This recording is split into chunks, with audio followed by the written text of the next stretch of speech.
Welcome to FamilyPod. I'm just going to show you a prototype of my project. Um, First of all, I've created a genogram editor so you can quickly create your own enograms by adding various family members.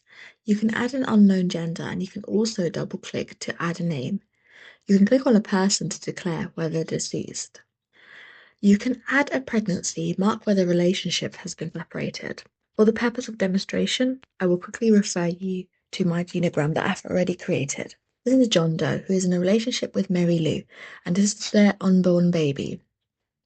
They separated in 2020 and they do not get along.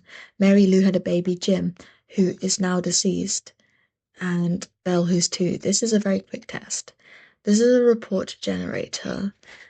Social workers spend an awful lot of time doing reports. So I've generated various reports in random orders, such as police and health. And what I have done is prompt engineered the chronology using an API tool.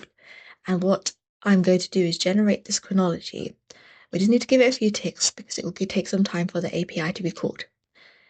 In the meantime, I will show you the other tools that we have. There are still fairly low tokens, which means that you will not get a full chronology at this moment. However, we can adjust this in the future and allow more tokens to be called to create a full social worker report. But for the purpose of illustration today, I have simply created a much simpler chronology. And for example, let's see. Here is a generated chronology. As you can see, it's got an analysis of relationships of what has happened and what happened within days. This still needs a little bit more revision and prompt engineering to standardize the dates. However, this still should speed up the social worker's workflow. I've also programmed the assessment so it should be able to determine whether we're going to use an adults or a children and families framework. It will also create all other types of assessment, and it will often cite social work research and provide intent in text references. On this example, it has done an adults assessment. Of course, if we added more token, it would give us a lot more detail. And however, for now, this is the product as it is.